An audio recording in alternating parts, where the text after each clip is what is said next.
kalau ada orang mengaku beriman masih meragukan Al-Quran, berarti ada masalah dalam imannya. Apalagi orang-orang beriman yang menyoal Al-Quran. Katanya muslim, katanya beriman, tapi masih mengatakan ada kurang lengkap dalam Al-Quran. Makanya orang-orang seperti ini, silahkan Anda cek. Demi Allah saya katakan, silahkan Anda cek. Orang ini pasti jauh dari Allah. Lihat sholat nggak?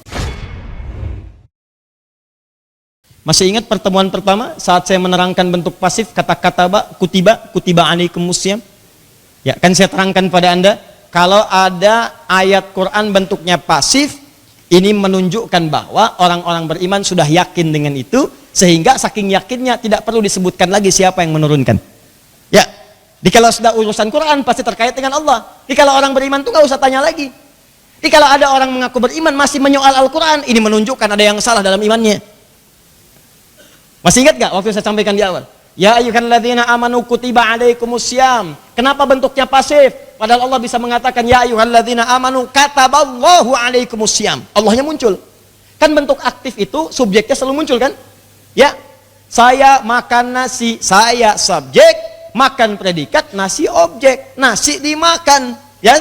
Nasi dimakan sudah. Kadang-kadang kalau sudah bentuknya pasif, maka subjeknya tidak perlu ditampilkan lagi, kecuali untuk menekankan fungsi kalimat itu atau ingin menunjukkan peran pada subjeknya. Maka dalam bahasa Arab kalau sudah bentuknya pasif berarti subjek jadi ketahui. Ya ayyuhalladzina amanu, hai orang-orang beriman, kutiba alaikumusiyam, diwajibkan oleh kalian, diwajibkan untuk kalian puasa. Jangan tanya siapa yang mewajibkan, karena orang beriman sudah pasti paham semua kewajiban datangnya dari siapa?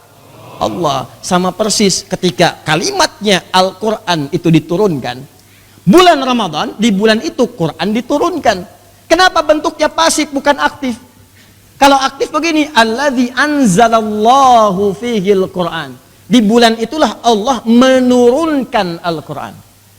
Dibuat bentuknya pasif dari anzala jadi unzila, kata Allahnya kalimatnya dibuang karena bentuknya jadi pasif.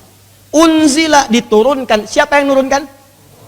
Allah. Nih, lihat, dalam ilmu balaghah, kalau ada kalimat dibentuk jadi pasif, ini menunjukkan orang yang diberitakan sudah yakin dengan subjeknya. Sudah nggak usah ditanya. Dia orang beriman, tuh nggak akan meragukan Al-Quran. Makanya kalimat Quran dibuka dengan tidak ada keraguan. Dzalikal kitabu la raiba fihi hudal lil. Siapa muttaqin? Ayat 3-nya orang beriman, alladzina yu'minuna bil ghaib. Bagi orang-orang yang iman pada Allah, walaupun tak nampak dalam pandangan, yakin. Kalau ada orang mengaku beriman masih meragukan Al-Quran, berarti ada masalah dalam imannya. Apalagi orang-orang beriman yang menyoal Al-Quran. Katanya muslim, katanya beriman, tapi masih mengatakan ada kurang lengkap dalam Al-Quran. Ada yang salah grammar dalam Al-Quran. Padahal gramatikal bahasa Arab sumbernya dari Quran. Silahkan cek. Saya di jurusan bahasa Arab untuk mendalami bahasa Al-Quran. Dan jelas semua pakar bahasa mengatakan sepakat semuanya, nggak ada yang beda. Itu sumber gramatikal bahasa Arab semua bersumber dari Al-Quran dan hadis-hadis Nabi SAW yang fasih. Itu sepakat semua ulama. Ya, jadi kalau sekarang ada yang ngotak-ngatik Quran, ada yang ragu dengan isinya, kata Allah warisan 1:2, tiba-tiba muncul golongan mengatakan, ini persamaan gender, nggak bisa begini. Laki-laki 1, perempuan 1, baru sebanding. Ini menunjukkan ada masalah dalam imannya. Makanya orang-orang seperti ini, silahkan Anda cek. Demi Allah saya katakan, silahkan Anda cek. Orang ini pasti jauh dari Allah. Lihat sholat nggak? Lihat mereka bangun malam nggak? Baca Quran nggak? Lihat. Nampak kehidupan. Makanya perkataannya aneh-aneh. Hargailah hak LGBT.